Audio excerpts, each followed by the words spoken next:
Está con nosotros el presidente Javier Milei. Presidente Milei. Bueno, muchísimas gracias. ¿Qué tal, Antonio? Un gusto enorme estar aquí. Gracias por la deferencia de venir. Extrañaba estos lugares. Tengo muchos temas para hablar. Bueno, el primero de ellos es seguridad. Sé que está viajando ahora la ministra Bullrich y el ministro Petri a Rosario. A ver, varias cuestiones. Nosotros, desde el inicio de nuestra gestión, iniciamos el operativo Bandera. De hecho, en lo que tiene que ver en la provincia de Santa Fe, es el tercer lugar de la Argentina con mayor cantidad de fuerzas federales en la zona. Ha habido logros muy importantes porque se ha bajado la tasa de homicidios en cerca de un 58%. ¿Sí? De hecho, hubo 57 operativos exitosos contra la droga. Es decir, que estamos acorralando a la droga, al narcotráfico, estamos dando una lucha sin cuartel y obviamente nos encontramos ahora con la respuesta. Digo, esto también es bastante natural, pero nosotros no estamos dispuestos a ceder un milímetro, o sea, ellos o nosotros, y nosotros decidimos que somos nosotros. Al mismo tiempo, estamos enviando además 450 efectivos adicionales, digamos, porque están actuando todas las fuerzas, no digamos federales. Está actuando Gendarmería, está actuando la Prefectura Naval Argentina, la Policía de Seguridad Aeroportuaria, está actuando el sistema penitenciario, digamos, está actuando también la Policía Federal. Es decir, están todas las fuerzas y además se le está dando asistencia logística con el Ejército. Y además se ha extendido a 8 zonas el área de actividad y de saturación. Así es que nosotros los estamos acorralando, no les vamos a dar tregua y vamos a terminar con este cáncer que es el narcotráfico y este tipo de violencia. Es decir, esto no se puede negociar. Lo que pasa es que hay que entender que, a ver, lamentablemente van a tener que entender digamos, los santafesinos y muy en especial los rosarinos que haberle dado tanto crédito a los socialistas no es gratis. Es decir, todo lo que tocan los destruyen. Es decir, si le das para cosas de la economía te van a llevar a la quiebra, digamos, si le das cosas de inseguridad vas a tener este tipo de problemas. Igual tenés un tema con la justicia enorme acá. No, pero no es solamente la justicia, digamos, porque también, digamos, en el Congreso, en la parte que tenía que ver con la ley base, votaron en contra. Es decir, entonces los socialistas, digamos, o sea, ¿qué están a favor de los delincuentes, a favor de los narcotraficantes? Porque cuando llega el momento de la verdad, el momento de votar, siempre se ponen del lado de los delincuentes. Entonces, nosotros dijimos, acá cambia la doctrina de seguridad, acá el que las hace las paga. Digo, acá se terminó con el zafaronismo, donde se victimiza al victimario y a la víctima se la deja a la buena de Dios. No, acá, digamos, se protege a la víctima y se va contra el victimario. Es decir, se acabó el zafaronismo. Que además en Rosario ya no se puede vivir. Claro, lo que vimos esta semana fue una cosa inédita. Bueno, digamos, nada que sorprenda. Este chiquito de 24 años. Bueno, pero nada que sorprenda en donde vos hayas tenido mucho socialismo. Esa es la realidad. Entonces, digo, porque toda esa visión que tienen acerca de la justicia, de la estigmatización, o sea, son todos mecanismos por los cuales terminan justificando y avalando a los delincuentes. No va más eso acá. ¿Hay alguna intención de cambiar, por ejemplo, la ley de seguridad interior, más allá de que hoy las Fuerzas Armadas están capacitadas para logística de acuerdo a lo que marca la ley? Bueno, digo, si es necesario, nosotros estamos dispuestos a hacer cambios para que, pero eso requiere ciertas cuestiones, hay que tener en cuenta las restricciones que impone la Convención de Ginebra. Digo, eso es un tema bastante delicado, es muy en el borde, porque no podés hacerlo si adherís a la Convención de Ginebra. Entonces, porque después te aparece un progre en el poder y termina persiguiendo a aquellos que te sacaron del problema. Entonces hay que tener mucho cuidado con eso.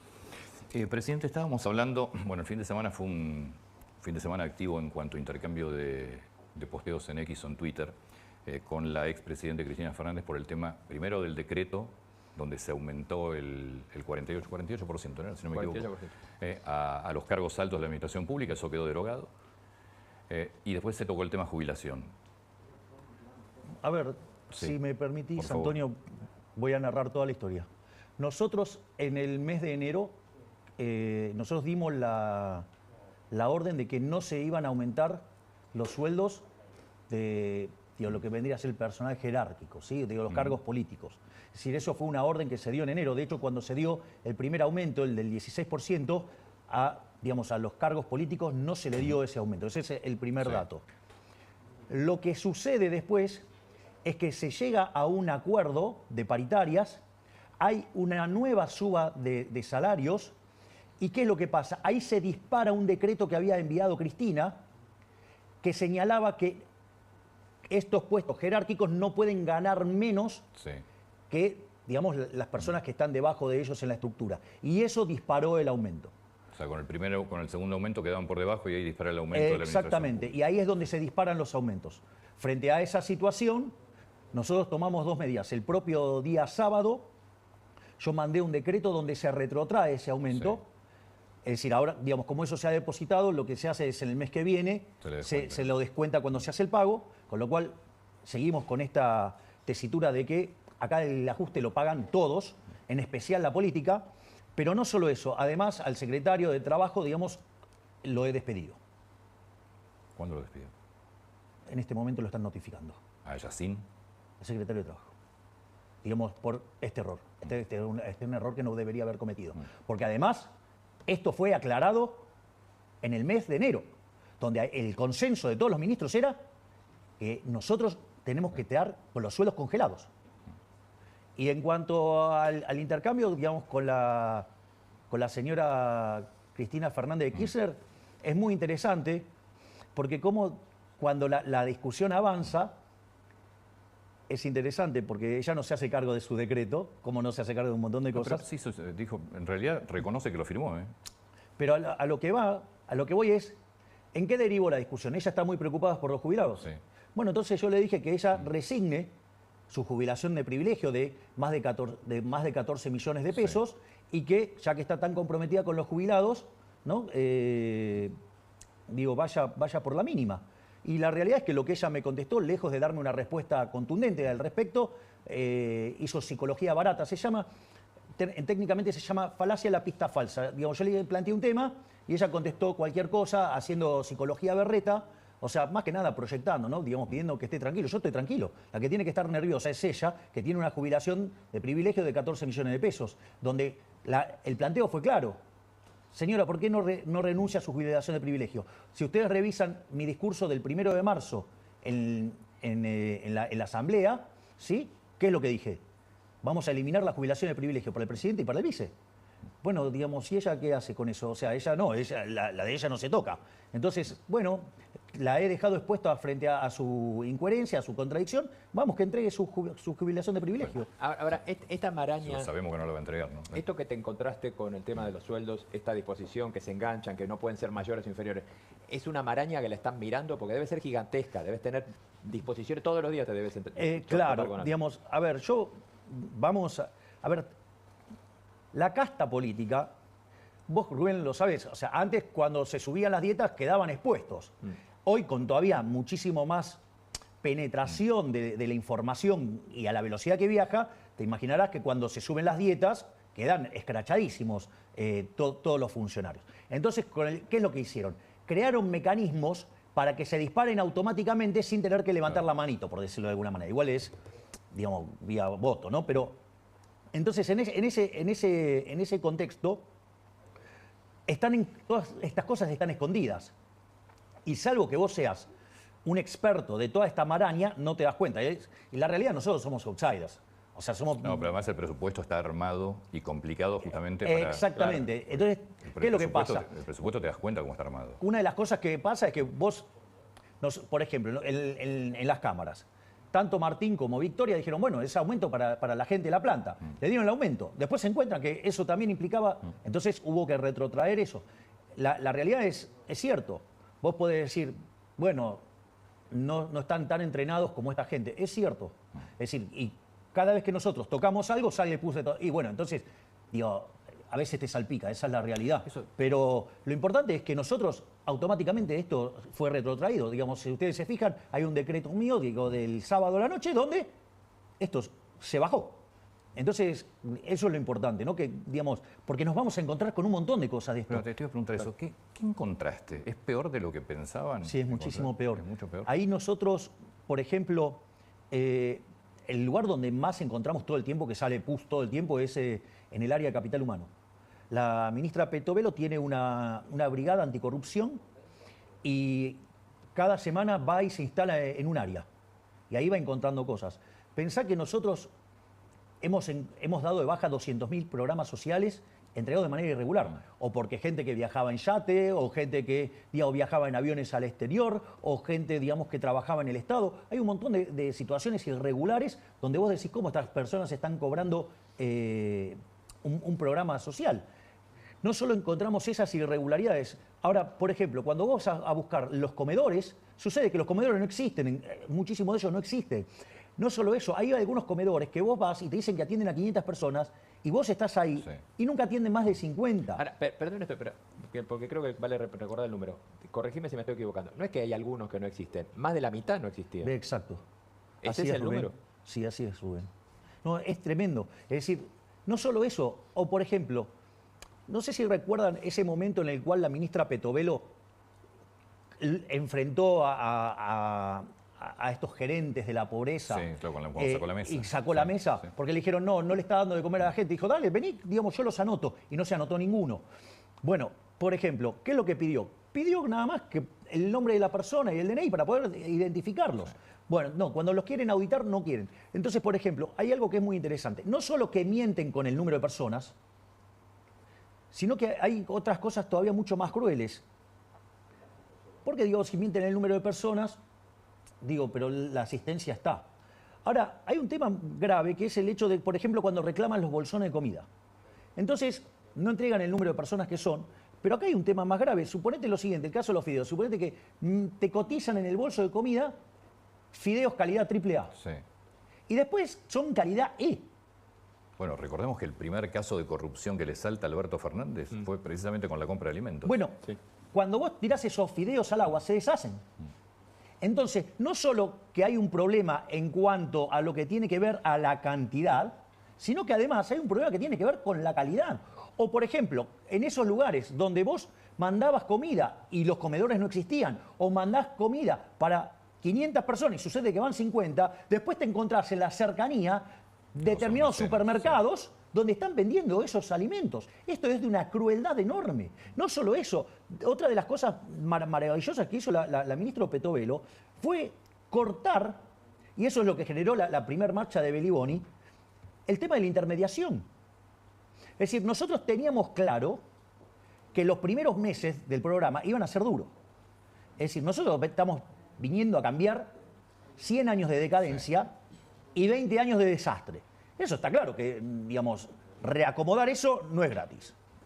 Igual, digamos, está, digamos, bastante manifestado en nuestra realidad, ¿no? Porque el salario promedio durante la convertibilidad era de $1.800, ¿no? Y si eso lo ponemos a plata de hoy, da $3.000. Y si el salario promedio de hoy fuera, no sé, $600... Sí.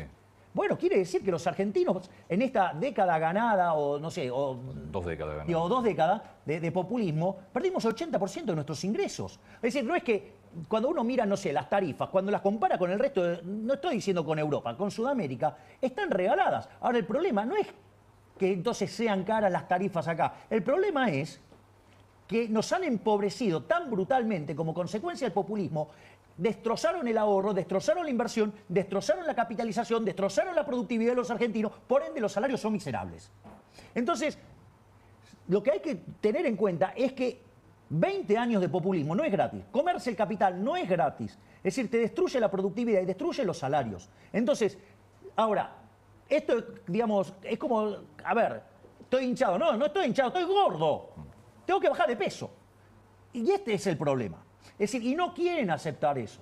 Es decir, lo que hay que reconocer es que Argentina se empobreció como consecuencia de 100 años de aplicar mal las políticas, pero los últimos 20 años...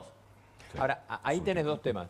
Un sector de la clase política que no lo quiere reconocer, que dice que se puede vivir subsidiando todo y mintiendo con los precios. Y otro sector que te acompaña, esta idea, pero te dice cuánto tiempo, cuándo llegamos del otro lado de la orilla. A ver, eso es muy interesante lo que estás planteando, Rubén. Ahí hay dos dimensiones del problema. Porque decir que esto no ha pasado y que se puede subsidiar, ¿no? Lo voy a plantear en el extremo. Yo puedo hacer las tarifas cero. ¿Sí? Sí. Yo hago cero las tarifas. Ahora, no hay tal cosa como un almuerzo gratis. Es decir, eso alguien lo tiene que pagar, ¿no? O sea, está claro que eso alguien lo tiene que pagar. Entonces, ¿cómo lo pagamos? Con pobreza. Eso es posterior. Me expoliaste el final. Primero con inflación. Bueno, Bien, ahí claro, está. con inflación. ¿Qué es lo que haces? Emitís dinero, generás inflación. Con lo cual no es que es gratis. Lo que no estás pagando de modo directo en la tarifa, lo estás pagando de manera indirecta con el impuesto inflacionario. Pero eso tiene además varios problemas. Primero porque estás falseando la señal de precios en un sector, con lo cual lo que estás haciendo es destruir la inversión en ese sector. Además estás sobredimensionando la demanda, con lo cual estás generando un problema en el resto de la economía también.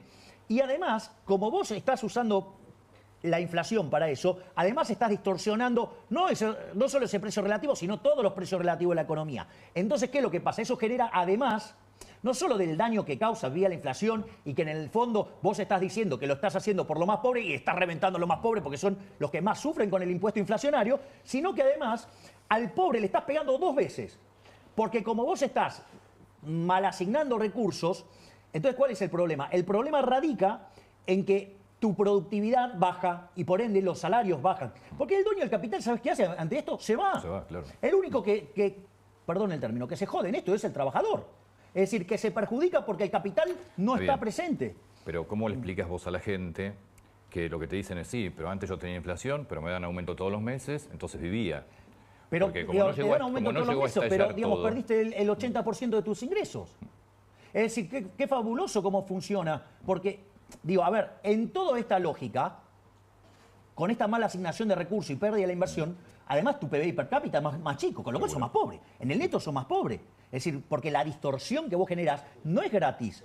Entonces, eso es lo que hay que entender, que falsear los precios no es gratis. O sea, y vaya que nos está costando. Tenemos casi más de 50% de pobres, Antonio. Tenemos 10% de indigentes. ¿Qué parte no nos damos cuenta que este modelo así no va para ningún lado? Y que si seguimos repitiendo esta barbaridad, terminamos siendo la villa miseria más grande del mundo. Entonces, esa dinámica yo no la quiero.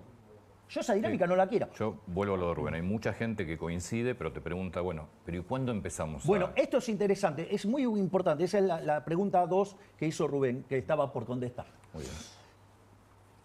Si vos mirás lo que hoy está en una encuesta que hizo Federico Aurelio, esto es importante, porque si vos mirás, 7 de 10 argentinos entienden que estamos peor. Sí. 7 de 10 argentinos entienden que estamos peor. O sea, con lo cual está claro, hay una conciencia clara de que estamos peor. O sea, y yo jamás lo negué. Yo dije que el inicio iba a ser durísimo.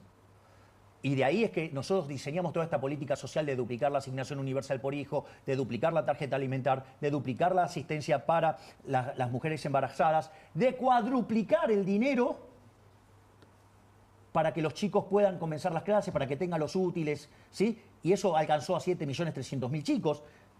Si nosotros quitamos a los intermediarios del medio, tema no trivial, entonces eso nosotros le estamos dando la contención social. Ahora, es interesante porque las expectativas de que esto mejorara a futuro, cuando nosotros asumimos solamente el 20% de la población creía que íbamos a mejorar en 6 meses. En enero ese número saltó a 30. En febrero, con febrero cerrado, saltó a 40. Hay algo muy interesante, después del discurso, o sea, no estamos hablando de pasó un mes, estamos hablando días después, ¿no? Porque estaba cerrado fin de febrero, el discurso entra el 1 de marzo, se tomaron 2 días para mirar números, ese número saltó 5 puntos. Es decir, la gente la está empezando a ver. Es más, a mí hay algo que me parece sumamente importante. El 70% de los argentinos está convencido de que en nuestro gobierno vamos a derrotar la inflación. Hay, de esos 70 puntos, 50 creen que lo vamos a hacer en un año, 20 que vamos a tardar más. Yo voy a hacer un punto adicional. Además, la inflación se está derrumbando. Yo les voy a pasar algunos datos. Diciembre cerró con 25%. Sí. La realidad es que cuando estábamos parados en la tercera semana estábamos en 30%. Por eso a mí en un momento me preguntaron si daba 30, dije, ¿dónde firmo? Porque significaba que la cuarta semana no subía y terminó siendo 25, hubo corrección de precios. Pero no solo eso, si miramos mayorista, dio 54. 54 mensual anualizado es 17.000. Digo, para que tengamos claro de qué estamos hablando. Eso es hiper. Obvio. Tranquilo, hiper tranquilo. Bueno, hoy ¿sabés cómo se define en el mundo hiperinflación? 100% en 2 años. O sea, con lo cual, técnicamente, en los manuales de contabilidad internacional, Argentina está en hiperinflación. Pero no solo eso. Si ustedes se fijan, en el mes de enero tuvimos 20. Vamos con un febrero camino a 15. O sea que va, Sí. digamos, la tendencia a la baja Sí. es clara. Primera semana de marzo los alimentos volvieron a subir. Sí, ahora sí, es cierto, pero cuando vos tomás la primera semana de marzo, está abajo de la primera semana de febrero y febrero abajo de la primera semana de enero. O sea, es un fenómeno que ocurre en la primera semana del mes.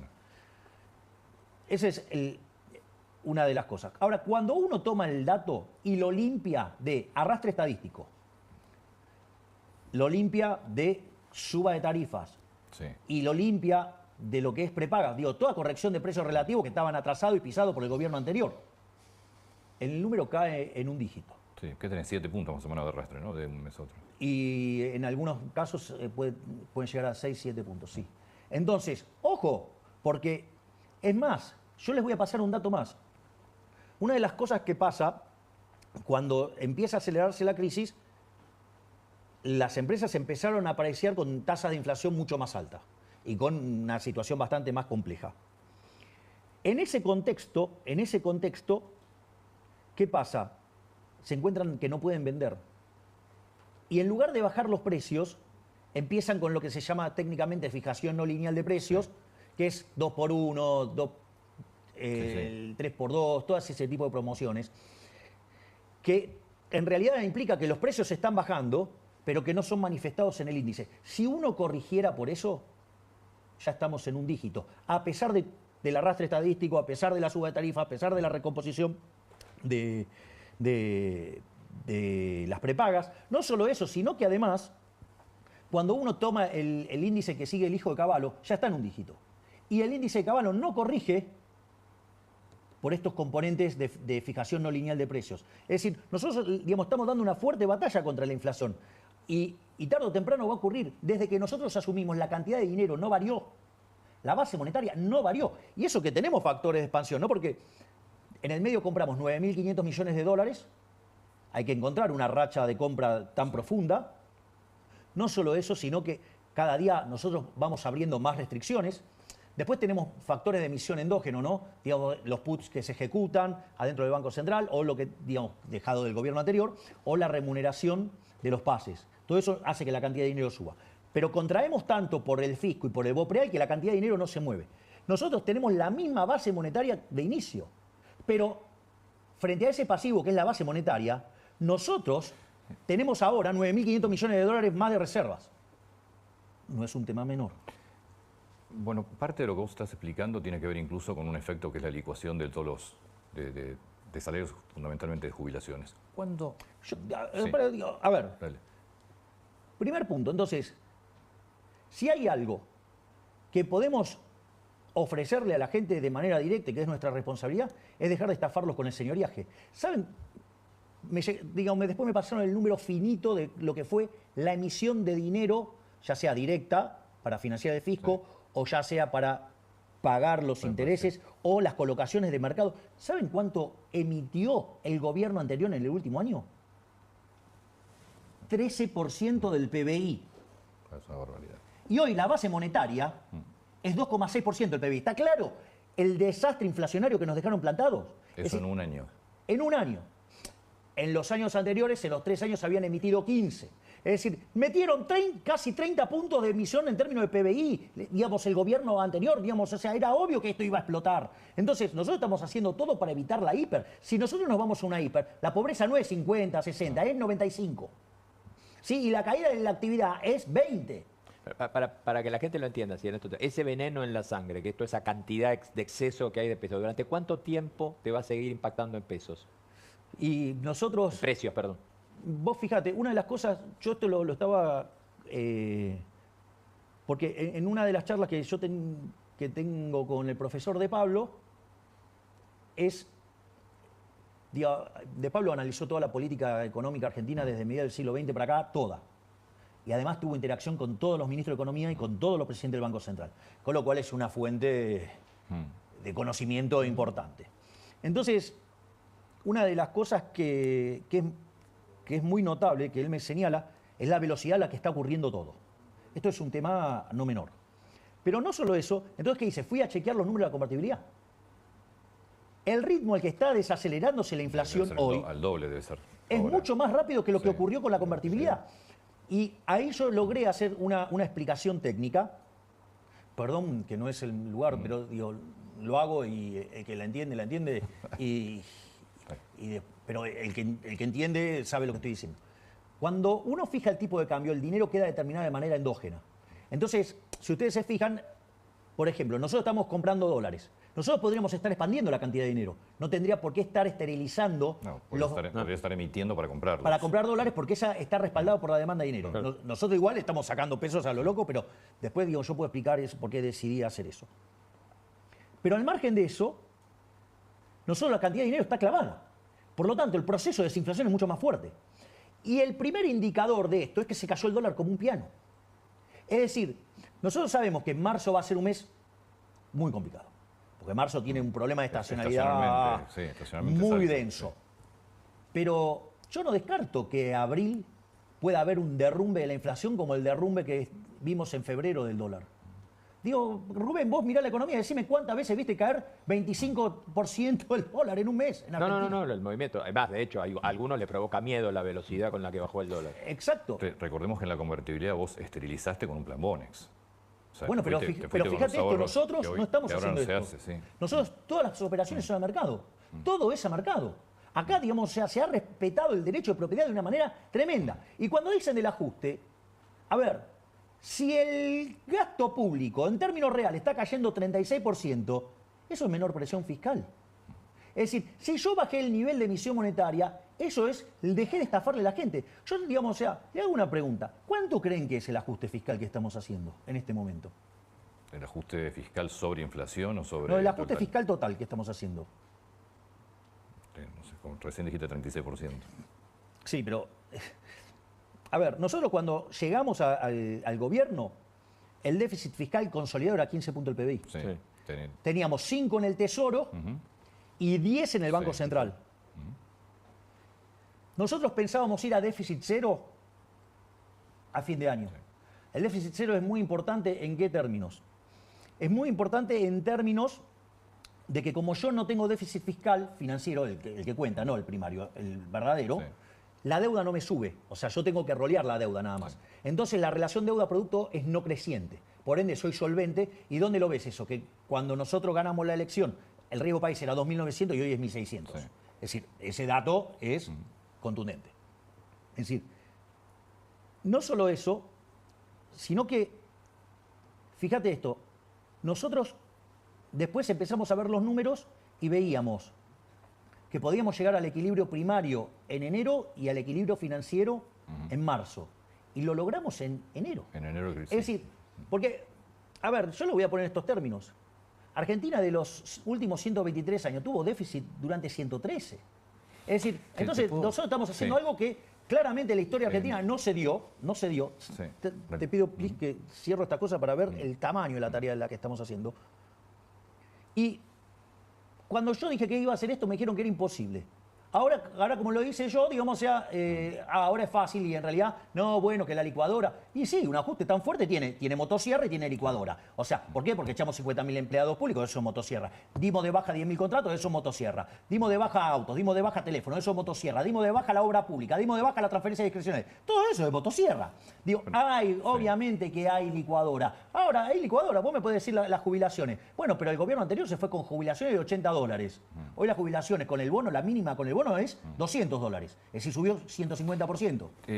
Con esto, si vos en enero estuviste en cero, quiere decir que hiciste una reducción del 15%. Hice una reducción en el Tesoro Sí. de 5 puntos del PBI. Entonces, ¿qué hice del lado del Banco Central? Ya lo bajé 5 puntos. Es decir, el ajuste fiscal que hemos metido es equivalente a 10 puntos del PBI. Bueno, O sea, no existe registro histórico ni en Argentina ni en el mundo de haber hecho eso. Pero era la única forma que tenía de evitar una hiper. Pero ahora Es decir, si nos sí. íbamos a una hiper, esto, Venezuela, quedaba chiquitito así.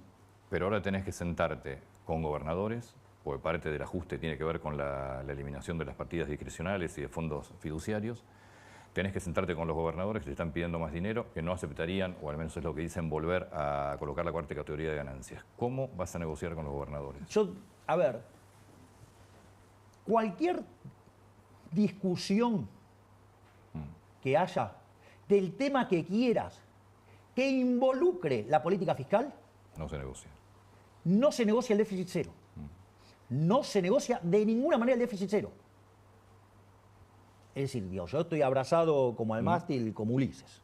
Y, digamos, y tengo a mi equipo tirándole tiros a las sirenas. ¿Y qué tenés para negociar entonces? Ponemos todos los números sobre la mesa. Yo estoy dispuesto a discutir con los números sobre la mesa. O sea, que las provincias pongan los números sobre la mesa todos. Pero ahora, ellos tienen que hacer un ajuste de un punto del PBI, yo estoy haciendo 15. No es un chiste. ¿Y de esta primera rueda del viernes pasado qué te llevas? ¿Qué te informó Pose Digamos, yo estuve reunido con Guillermo Francos el sábado. Estaba muy optimista, digo, hay voluntad de cooperar. Y nada, y se dieron cuenta del error que yo señalé. ¿Se acuerdan, digamos, cuando fue la discusión? Digo que los miopes del Círculo Rojo, cuando levantamos el capítulo 4, dijeron, uy, derrota de Milei. Y salió Luis Caputo y dijo, bueno, ahora entonces van a tener que hacer un ajuste más grande. Sí. Y al final, ¿qué pasó? Terminaron viniendo acá. Y si no negociás, si no hay acuerdo, ¿cómo sigue? Es decir, si vos no tenés ley ómnibus, ¿cómo sigue tu plan de gobierno? Tanto el DNU como la ley de bases son elementos que hacen al equilibrio de largo plazo. Son elementos que hacen a la trayectoria de crecimiento a largo plazo. En lugar de... Nosotros estamos proponiendo una serie de mejoras. A ver, si Argentina aplicara a full el DNU y la ley de bases, Argentina mejoraría 90 puestos en el índice de libertad económica, Argentina se podría parecer a Alemania y podríamos alcanzar a Alemania en 20 años. Eso tiene consecuencias enormes en términos de bienestar, en términos de caída de pobreza, indigencia. Bueno, la política no quiere resignar sus privilegios y está dispuesto a hundir en la miseria a los argentinos con tal de no tocar los privilegios de casta. Entonces, pero eso hace al sendero a largo plazo. Yo tengo que manejar la coyuntura. En la coyuntura que tengo, si nosotros domamos la inflación, abrimos el cepo, la actividad económica rebota. Sí. Con ese rebote, y a pesar del marco institucional putrefacto que tenemos, como nos hemos comido el capital durante 20 años, la productividad en Argentina tiende a ser muy alta, los retornos tienden a ser muy altos. Esto quiere decir que vos podés crecer mucho independientemente de mejorar el marco institucional, porque es una economía que por más que tenga mucho riesgo, tiene un montón de retorno. Igual manteniendo tu déficit cero, tu equilibrio eso no fiscal. Se negocia. Sí. Eso no se negocia. O sea, va a ser un problema de los gobernadores que van a tener que ajustar sus cuentas si no hay acuerdo. Exactamente. Entonces, ¿qué es lo que quiere decir esto?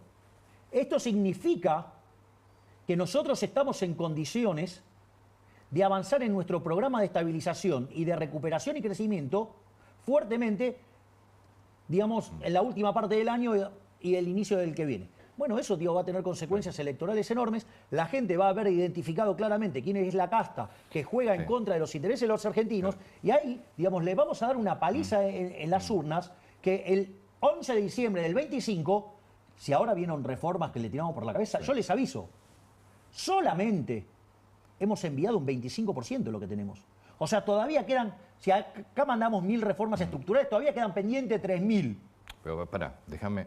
Es decir, si vos mantuvieras, que lo vas a mantener, pues estás abrazado al mástil, como acabas de decir, el déficit cero, y vos bajás la inflación, no importa si avanza la ley de bases o el DNU, vos estás en condiciones con esto para que la productividad te empiece a funcionar. Exactamente.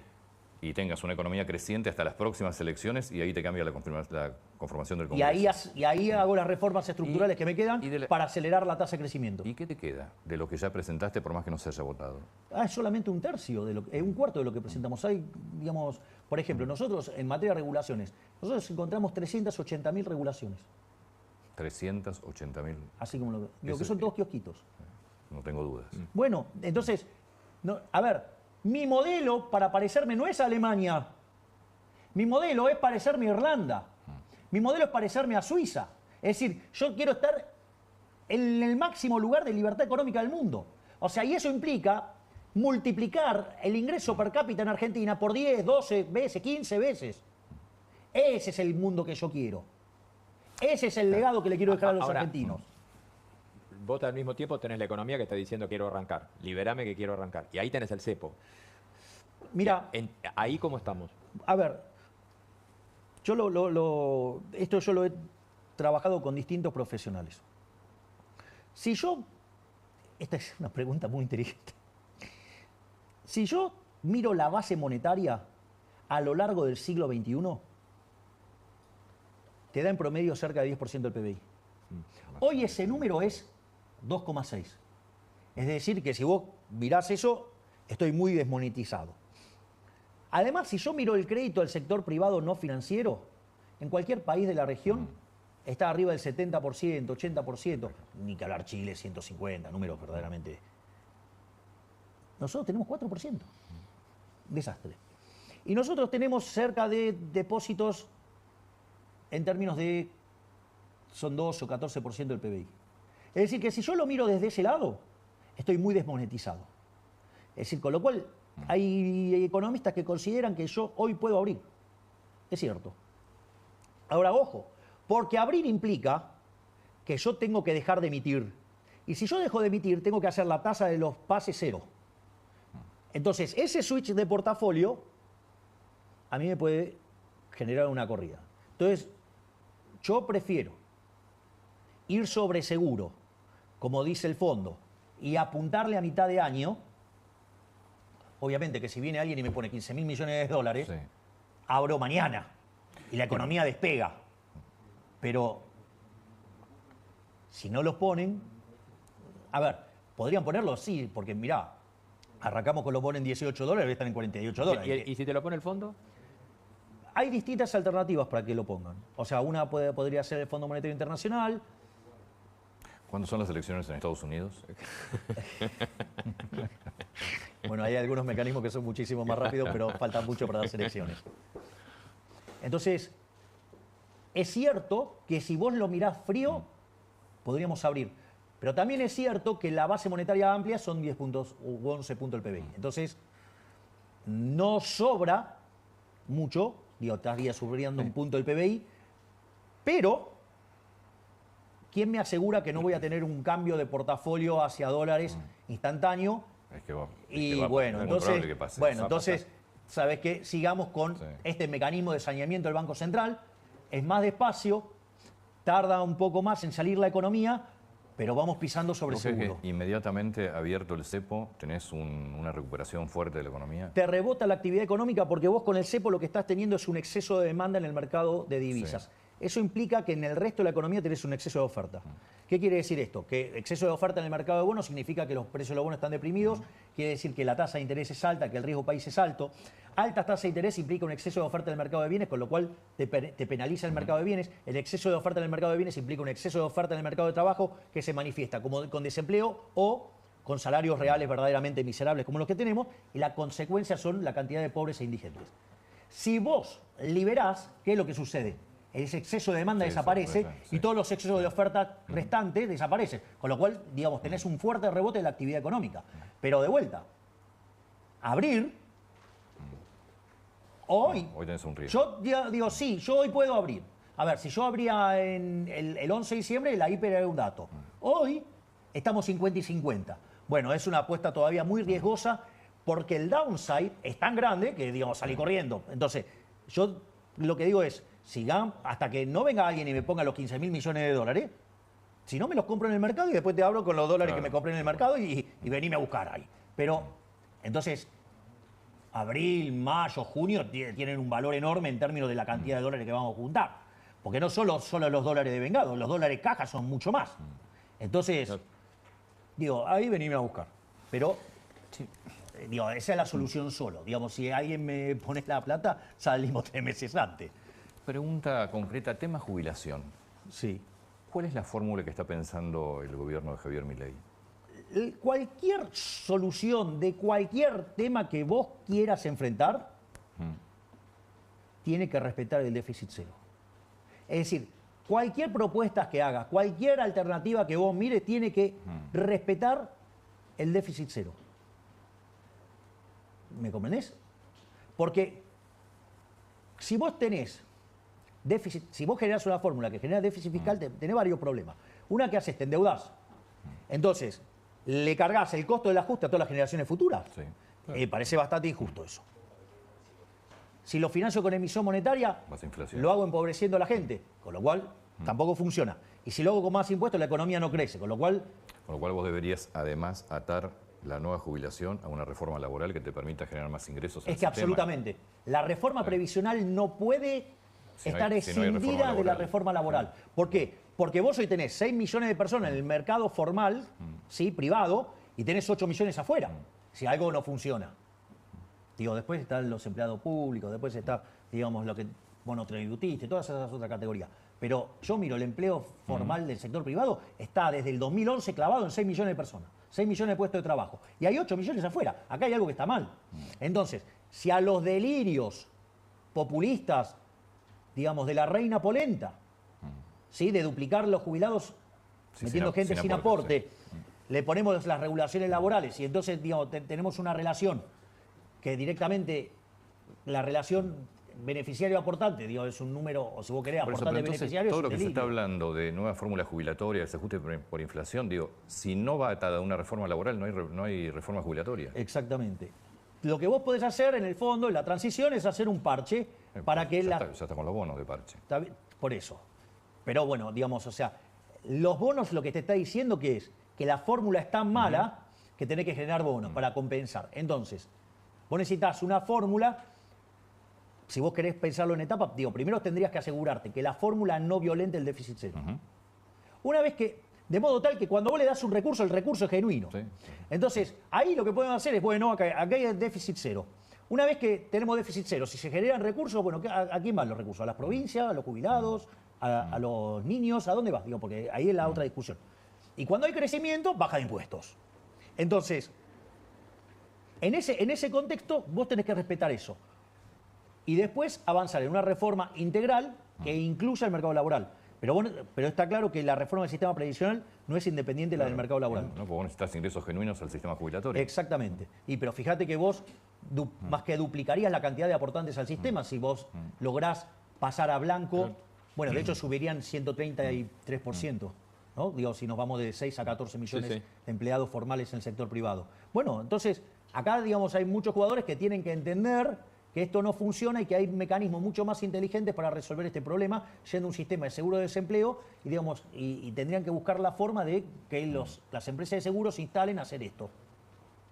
Que podrían ser los mismos sindicatos, pero evidentemente Pero no lo terminan obviamente, de entender. o digamos, los sindicatos, si lo vieran con facilidad y rapidez, si yo fuera el líder de un sindicato, ya yo te estaría armaste buscando una empresa de seguro gigante para empezar. Perdón, y esto no es un chiste. Entonces también necesitas votar una ley de asociaciones profesionales nueva, porque tenés que democratizar los sindicatos. Bueno, pero eso era parte del... Pero es parte del mismo de la Es el reforma decálogo del del acuerdo del mercado 25 de mayo también. Claro. Entonces ahí, pero yo de vuelta, si yo estuviera en esa silla, yo estaría yendo por el mundo a buscar una empresa de seguro gigante. Sí. Porque, a ver, tenés un mercado de 6, ¿lo vas a llevar a 14? Que no sea Nación Que Segura. no, yo te iba a decir que no sea Nación Segura. No. ¿Cómo está el tema de privatizaciones de empresas públicas? Si vos me preguntás a mí, digamos, todo lo que pueda transferir al sector privado lo voy a transferir todo. Para mí, empresa pública es un oxímoron. Porque empresa tiene que ver con emprender. Y el sector público no emprende nada. De hecho, todo lo que toca lo destruye. Es decir, no existe la empresa eficiente, no existe nada. Esas cosas son todas... Cuando te hablan los políticos de una empresa eficiente, son los más chorros de todos. Te dicen de hacer eficiente el Estado, lo único que están pensando es utilizar esas empresas como caja. Es más, yo te lo voy a poner en más extremo. Si supongamos que por alguna cuestión, no sé, eso funcionara, digo, al menos en el caso argentino no funcionó. Y la evidencia muestra que no. Por lo tanto, o sea, a la luz de Argentina, digo, ninguna empresa tendría que quedar en manos del sector privado. Público, quiero decir. Esa es mi posición. Yo soy partidario de privatizar todo.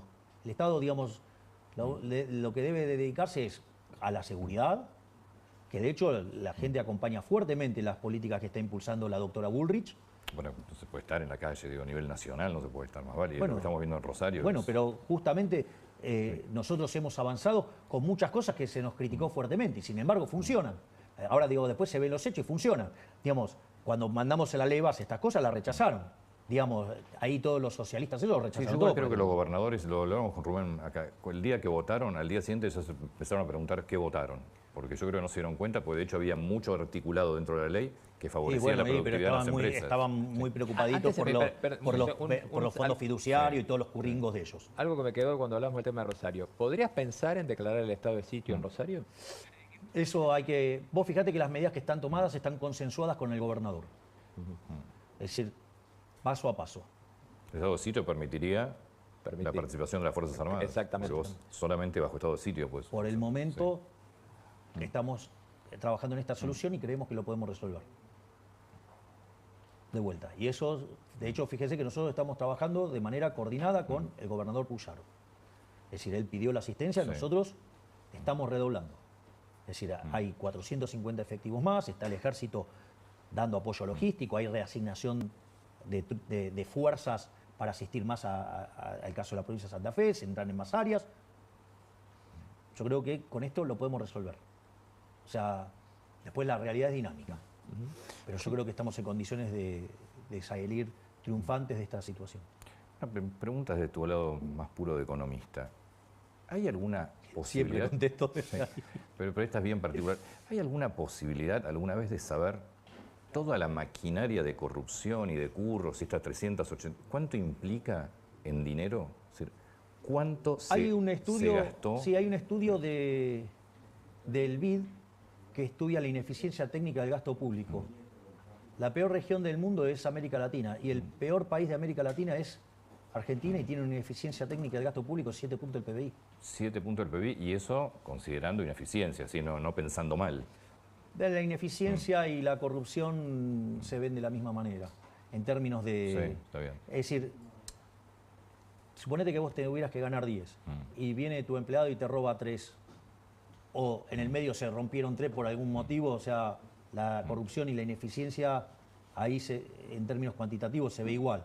Después tenés que entrar a por qué, pero digo, sí, hay, para mí son 7, por lo menos 5 puntos del PBI ahí seguro. Qué bárbaro. Es un escándalo. ¿Y vos crees que va a terminar? Por año. Sí. Por año. 5 puntos de PBI por año. Exacto. O sea, cada 20 años la corrupción te come un PBI. Un PBI entero. Vos pusiste arriba de la mesa el tema de los fiduciarios, que la verdad que era algo que yo creo que para el 90% de los argentinos no sabía ni que existía esa estructura paralela. ¿Termina alguien en cana por eso? ¿Va alguien preso? Me encantaría. Pero ¿lo ves lo suficientemente profundo la investigación como para que vaya alguien Nosotros preso? estamos dispuestos a ir al hueso hasta que, digamos, terminen presos los ladrones, sí, claro. Me quedé asombrado del número de corrupción. Sí. Bueno, digamos, si vos querés tener una medida de corrupción enorme, la financiación del déficit fiscal con emisión monetaria, eso es corrupción también. Eso es un delito, eso es equivalente a una falsificación, que lo pagan los que tenían los saldos reales de inicio. Vos fíjate que esto es tan brutal, pero no está... El kirchnerismo, a ver, digamos, nos robó 7 puntos del PBI por año con ese mecanismo, ¿no? Porque dijimos que terminó siendo 28. En el último año, para tratar de ganar la elección, metieron 13. 13 puntos del PBI. O sea, te asustaste con ese 7, el doble metió. Ahora, fíjate esto. Ese mecanismo, son tan perversos los políticos que eso no está tipificado en el Código Penal. Y nosotros una de las cosas que vamos a mandar es una ley para que si vos emitís dinero, va preso el presidente del Banco Central, todo el directorio del Banco Central, el presidente de la Nación, el ministro de Economía y los diputados y senadores que aprueben eso. Además, con la característica como si fuera un delito de lesa humanidad, que sea imprescriptible, porque ¿qué es lo que pasa? Va a venir otro, va a tirar esto por la borda, como hicieron con la convertibilidad, y van a empezar a buscar. Pero tarde o temprano va a venir un ortodoxo y los va a ir a buscar. Entonces, y van a ir presos. Digo, no es un chiste robarse 5 puntos del PBI todos los años, 7 puntos del PBI, digamos, promedio, o 13 puntos, que es lo que hizo el kirchnerismo el último año. Qué bárbaro, no, es que nos han limpiado como sociedad, ¿eh? No, pero digo, o sea, a ver, el descalabro del último año fueron 13 puntos del PBI. Entre financiamiento del fisco, entre lo que fue la emisión de los pasivos remunerados y las operaciones de mercado abierto, 13 puntos del PBI. Es decir, con una base de 2,6. Digo, si eso no es una hiper... Presidente, muchísimas gracias. No, Gracias, por favor, Javier. gracias a vos, Antonio, No, por gracias, favor, Rubén. Gracias por la deferencia de haber venido. No, por favor, es un placer. Aparte extrañaba. Muchas gracias. No, por favor.